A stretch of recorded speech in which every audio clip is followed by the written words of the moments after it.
दोस्तों, बकरी पालन के नफ़ा नुकसान के बारे में एक किसान ही बेहतर तरीके से बता सकता है। खास करके वो किसान जो पिछले 3-4 सालों से इस काम को कर रहा है। इस वीडियो के मूड को समझने के लिए, बकरी पालन में होने वाले नफ़ा नुकसान को समझने के लिए आपको इसका पहला भाग भी देखना होगा। तभी आप समझ पाएंगे कि हम आपको क्या दिखाना चाहते हैं। तो इसके पहले भाग का लिंक नीचे डिस्क्रिप्शन बॉक्स में दिया हुआ है। आप उसे क्लिक करके ज़रूर देखिएगा, इस वीडियो को देखने के बाद या पहले। चूँकि वीडियो लंबा हो गया था, इसलिए हमने इस वीडियो को 2 पार्ट में किया है। अब आगे। ऐसे तो हम लोगों को जो छोटा किसान हैं चाहे जो छोटा फार्मर हैं उन लोगों को तो अपना नस्ल ब्लैक बंगाल से ही काम करना चाहिए। बड़बड़ी नहीं। सर बर्बरी तो है, मगर सर बर्बरी के नाम पर इस समय बर्बरी बिहार में है कहाँ? नहीं है सर। नहीं। तो लोग बाहर के नस्ल ला कर दे देते हैं कुछ तो। अगर बिहार में कोई फार्मर अगर न देवे बर्बरी तब तो खैर ठीक है सर, मगर हमको तो नहीं लगता है कि कोई अपना फार्म का बच्चा या बकरी तो देगा। हमको तो विश्वास नहीं है। क्यों बच्चा को रख के क्या करेगा? 3-4 महीने का जब बड़ा हो जाएगा तो देना ही है उसको। सर जैसे कि होता क्या है ना, जैसे कि सर अभी बिहार में ये बर्बरी का प्रजाति बहुत कम है। और कम होने के कारण जैसे कि कुछ लोग जो भी फार्मर हैं जो बर्बरी का जो भी आता है तो वो अपना ही फार्म में रख लेते हैं। और बाहर का जो भी मान के चले अभी ढेर बिहार में ट्रेडर्स लोग हैं, अब नाम क्या बताया जाए, जो बाहर से माल लाकर बेचते हैं जी जी जी जी। उनके पास जाइएगा तो कहेंगे कि ठीक है हमारे पास तो 100 बकरी है और 500 बकरी हम रखे हुए हैं। मगर सर ऑफ सीजन में जाइएगा तो उनके पास 5 बकरी भी नज़र नहीं आएगा। किसी को पहचानना है ट्रेडर है कि फार्मर है, तो इन्होंने सही पहचानने का फार्मूला बता दिया है। आप ऑफ सीजन में उसके पास जाइए, जैसे अभी ऑफ सीजन है, अभी आप जाइए उनके पास। अगर लगता है कि अगला ट्रेडर है तो अभी जाइए, अभी पता चल जाएगा कि वो ट्रेडर है या फार्मर है। ये सही फार्मूला इन्होंने बताया, ये तो मेरे भी दिमाग में नहीं आया था। चाहिए सर जैसे कि वो होता है क्या, ट्रेडर्स के पास आज 500 बकरी आ गया, जैसे कि 1 महीना के बाद उनके पास 5 बकरी भी नहीं रहेगा। जो फार्मर है आज देखिए हमारे फार्म पर आज आ पाए तो मानते 10 बकरी चाहे 20 बकरी चाहे 25 बकरी आप देख रहे हैं जी। फिर अगला बार अगर मानते हैं कि 6 महीना का बाद चाहे 15 दिन के बाद कभी भी आइएगा तो इसमें समझ रहता है कि 30 रहेगा या तो अब 15 रहेगा। जी जी। संख्या अभी 4 बच्चे इनके पास है। 15 दिन पहले जिसका जन्म हुआ है तो वो बच्चे भी तो इसी संख्या में आएंगे, तो वो तो बढ़ेगा ही और बढ़ेगा और फिर बढ़ेगा।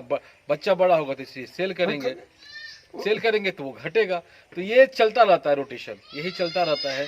खैर सर ये तो ठीक है, मैं देख रहा हूँ कि आप ज़्यादातर आपके पास जो बकरियाँ हैं वो ब्लैक बंगाल की बकरियाँ हैं, लेकिन बड़बड़ी भी दिख रहा है। तो इसके पीछे क्या वजह है? सर जैसे कि उसके इससे ये होता है जैसे कि सर में हम लोग जैसे कि बर्बरी और ब्लैक बंगाल करीब करीब 75% एक ही प्रजाति है जी। तो जो बर्बरी है जो हम लोग का यूपी का प्रोजेक्ट है और ब्लैक बंगाल है जो हम लोगों का बिहार का है।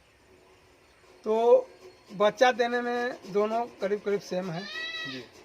बर्बरी का दूध थोड़ा अधिक है जी। और ब्लैक बंगाल का दूध थोड़ा कम है जी। इसलिए लोग सबको इस समय फार्मर हो या ट्रेडर्स हो सब लोग यही कहते हैं कि बर्बरी से कीजिए जी। मगर सर बर्बरी मिले हमको तब ना ओरिजिनल।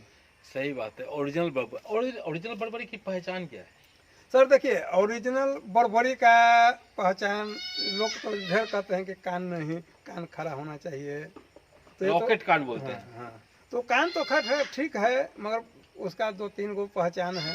पीछे भी शायद चौड़ा नहीं होता है क्या? जैसे कि कान उसको खड़ा होना चाहिए, छोटा होना चाहिए, पीछे बाल नहीं होना चाहिए। अच्छा, पीछे बाल नहीं। जैसे कि सर ये भी बर्बरी है, इसका कान तो है मगर देखिए इसका बाल दिख नहीं रहा है ऊपर थोड़ा नहीं, इसका बाल है। अच्छा। तो बर्बरी ओरिजिनल जो रहेगा इसका बाल एकदम चिकना रहेगा। अच्छा, चिकना रहेगा। हाँ, तो ये सर क्रॉस ब्रीड है। अच्छा, क्रॉस ब्रीड है। अच्छा, ये जैसे कि बर्बरी और ब्लैक बंगाल का क्रॉस है सर। देखिए अभी जो पाठी है, देखिए इसको फिलहाल देखिए इसका भी कान तो एकदम खड़ा है। खड़ा मतलब ये खड़ा नहीं, खड़ा मतलब ये ऐसे होना चाहिए। हाँ, ऐसे बोलता है। तो देखिए सर ये तो कान है छोटा, देखिए इसका भी बाल पूरा है पीछे। हाँ देखिए ये है ना बाल। हाँ हाँ। तो ये बर्बरी और ब्लैक बंगाल का क्रॉस हो गया ये। अच्छा, और सर दूध बढ़ता है कि नहीं? अब सर ये बच्चा देगा तब तो हमको समझ में आएगा कि ये दूध कितना मतलब अभी पहली बार ट्राई कर रहे हाँ हैं? ये तो अभी हम क्रॉस जैसे ब्लैक बंगाल और बर्बरी का क्रॉस 4 साल में पहली बार किया है? हाँ अब कह कि मोटा मोटी 5 महीना का 4 महीना का हो गया है। तो इसके पहले क्या ब्लैक बंगाल पे ही थे आप? सिर्फ ब्लैक बंगाल का जो ब्रीडर था तो ब्लैक बंगाल से पाल दिलाते थे, और जो बड़ा नस्ल का था जो बड़ा नस्ल से पाल कराते वो मतलब क्रॉस नहीं करवाते क्रॉस थे? नहीं कराते। यानी जो भी चीज था आपके पास जेन्युइन था। हाँ। तो फिर क्यों अपने आप को क्यों बदल दिया, अपने यूएसपी को क्यों बदल दिए? जिसको ओरिजिनल चीज चाहिए था वो तो आपके पास आता ना कम से कम। सर देखिए हुआ क्या ना, जिससे कि सर हम लोग फिर एक जगह ट्रेनिंग में गए हुए थे आड़ा। अच्छा अच्छा। ये कि कृषि विज्ञान केंद्र आड़ा में। जी जी जी। तो वहाँ एक हम लोगों का ट्रेडर जैसे ट्रेनिंग देने वाले थे औरंगाबाद का जिला पशुपालन पदाधिकारी जी। तो सर देखिए हम लोग उनसे सवाल किए थे कि ऐसा ऐसा, तो वो बोले कि देखिए तो बर्बरी तो आप लोग कहते हैं बर्बरी आपका 90% हम अनुमान कहते हैं कि कोई बर्बरी बिहार में नहीं देगा, और जो भी देगा तो मथुरा देखिए यूपी का ही माल ला कर देगा और ट्रेडर्स ही देगा। सो आप लोग नस्ल सुधार कीजिए। तो एक दिन भर दिन वो नस्ल सुधार पर ही हम लोगों को ये ट्रेनिंग नस्ल सुधार, नस्ल को बिगाड़ने वाले नहीं चीजें हैं। नहीं सर नस्ल सुधार हो गया है। कैसे? अब आपको इस पर बताते हैं। हाँ हाँ। जैसे कि मान के चले कि ब्लैक बंगाल हम्म, और बर्बरी, हम्म, ब्लैक बंगाल को हम बर्बरी से क्रॉस कराएं हम्म, तो ये तो कहें कि ठीक है, ये तो बोले कि आप जो है कि नस्ल बिगड़ गया है। हम्म, 50-50 आता है, 50% माता का और 50% पिता का आ गया, हम्म, तो 50% तो बर्बरी हो गया। हम्म, अब ये बच्चा को फिर हम जो है कि बर्बरी से क्रॉस कराएंगे हम्म, तो 50% फिर आ जाएगा माता का और 50% पिता का, तो अभी 75% बर्बरी हो गया था। ओह, यानी कि 3 नस्ल में पूरा प्योर नस्ल हो जाएगा। चौथा नस्ल में सर प्योर बर्बरी एकदम जो आप कहें ना कि कान एकदम ऐसे खड़ा है और पीछे बाल नहीं, चौथा नस्ल में सर एकदम यही चीज सेम चीज ब्लैक बंगाल के साथ भी हो सकता है। देखिए ब्लैक बंगाल देखिए बर्बरी का है और ब्लैक बंगाल का ब्रीडर है तो ब्लैक बंगाल प्योर हो जाएगा। चलिए, ये एक अच्छी और एक नई जानकारी इन्होंने। खैर छोड़िए, अब ये बताइए 8 बकरियों से शुरुआत किया, अभी आपके पास 17-18 बकरियां हैं, 4 बच्चे भी आए तो 21 हो गए हैं। तो ये बताइए 4 साल के सफर में 8 था अब 21 है, बीच में कितनी बकरियों से आपने पालन की? सर देखिए उसके बाद तो 8 के बाद हम देखिए करीब 15-20 बकरी लाए थे। 5 गो था, 5-6 गो जमुनापरी, 5 गो सिरोही, वही 5-6 गो था बिट्टल, मिलाकर सब मिलाकर हमको 20 गो से किए थे। उसके बाद लाए, मगर सर बर्बरी जब बड़का नस्ल पर हम किए तो फार्म का तो जो देखने वाले के लिए तो मेरा फार्म बहुत बहुत बढ़िया है, बहुत बढ़िया बकरी है। मगर सर जब 2 साल हम उसको रखे तो सर हमको समझ में आ गया कि इसमें क्या वो अगले वीडियो में बताएंगे क्या समझ में आया इनको। तो ये वीडियो काफी लंबा हो गया है और अभी अब इनके शेड के बारे में भी जानकारी लेना है हमको। शेड इन्होंने बहुत अच्छा बनाया हुआ है और सब एकदम परफेक्ट बनाया हुआ है, तो भी हम दिखाएंगे। लोग हमेशा पूछते हैं कि शेड कितना कैसा होना चाहिए, क्या कितने एरिया में होना चाहिए, ये पूछेंगे। तो ये इनका शेड देखे हैं और यहाँ लोकेलिटी भी दिखा देंगे आपको कहाँ पे इन्होंने अपना शेड बनाया है। खैर, तो हमको एक चीज़ बताइए, अगर आप बड़े ब्रीडर में नहीं जाते हैं, बड़े नस्ल की बकरियों में नहीं जाते, और जैसे आप कर रहे थे और जैसे अभी कर रहे हैं, अगर वही रहता तो क्या लगता है आपको, आप प्रॉफिट में रहते या लॉस में रहते हैं? सर बड़े प्रजाति पर अगर हम करते तो हो सकता है कि इस समय लॉस में नहीं, बड़े प्रजाति पे नहीं, बड़े प्रजाति को नहीं करते नहीं करते। ये 4 साल का जो सफर है आपका, इसमें आप जो से आप ब्लैक बंगाल से शुरू किए थे और ब्लैक बंगाल और बड़बड़ी पे ही रहते अभी तक, तो आप लॉस में रहते हैं या प्रॉफिट में रहते हैं? सब प्रॉफिट में रहते हैं। प्रॉफिट में रहते हैं। अच्छा, आपका घर का जो खर्चा पानी है वो इसे ही चलता है या फिर आपका अपना खेती बाड़ी है, ये साइड से कर रहे हैं? सर देखिए हम तो अपना खेती भी कर लेते हैं और देखिए खेती बाड़ी अच्छा कर लेते हैं। और बता दें कि ये नेता भी हैं, एक रूलिंग पार्टी के अध्यक्ष हैं यहाँ पर। मैंने इनका घर पे बोर्ड देखा है, उस बोर्ड पे लिखा हुआ था ये अध्यक्ष हैं। तो खैर उससे कोई लेना देना नहीं, बता रही पॉलिटिक्स में भी इंटरेस्ट रखते हैं। और कन्हौली जो जगह है आने वाले समय में बहुत बड़ा होने वाला है, क्योंकि यहाँ पे बहुत चीज़ें प्रोजेक्ट है जो कन्हौली के आसपास में हो रही है।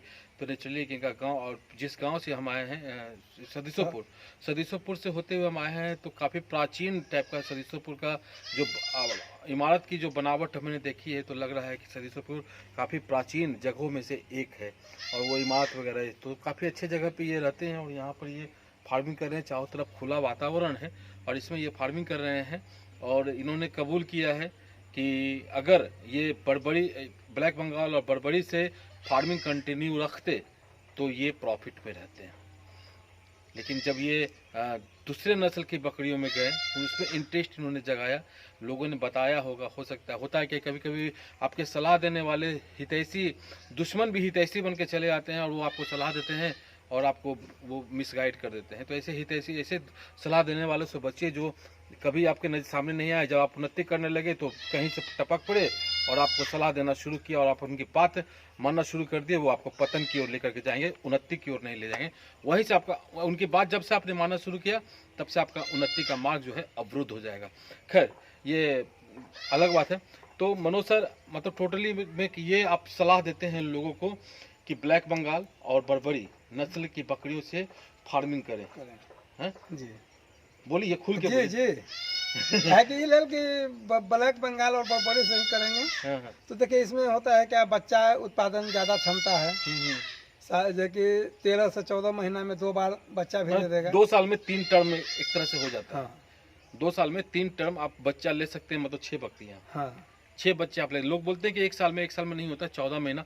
कई लोगों से मैंने बात की है, लोगों ने ही बोला है कि 14 महीना तो लग ही जाता है इस पूरे प्रोसेस में। तो ये हो जाता है। और क्या इसमें ग्रामर है, तो उन्होंने स्टडी करके आया है, उस हिसाब से आप इन्होंने शेड बनाया है, वो तो हम आपको दिखाएंगे ही। तो प्रॉफिट का सौदा है जी, प्रॉफिट का फायदा। हाँ, लेकिन एक चीज़ मैं आपको बता देता हूँ, किसी भी काम को शुरू कीजिए लेकिन जिससे आपका रेगुलर इनकम अभी आ रहा है। अगर नहीं आ रहा है तो आप कीजिए इसको। एक रेगुलर इनकम देने वाला चीज़ भी आप साथ में ये कीजिए, चाहे प्राइवेट नौकरी हो चाहे कोई बिजनेस हो, वो कीजिए। साइड में इसको लेकर के इसको अप करते रहिए। जो अगर आपके पास इनकम का स्रोत है उसको बंद करके फार्मिंग शुरू करने की ज़रूरत नहीं है। उससे कमा करके उसका कमाया हुआ पैसा का थोड़ा सा हिस्सा इस फार्मिंग में लगाइए और जैसे जैसे आप बढ़ें वैसे वैसे ये आपको आप पैसा लगाते जाइए या फिर उसी से पैसा निकाल के उसी को डेवलप करते जाइए। लाइव फार्मिंग में थोड़ा सा रिस्क रहता है।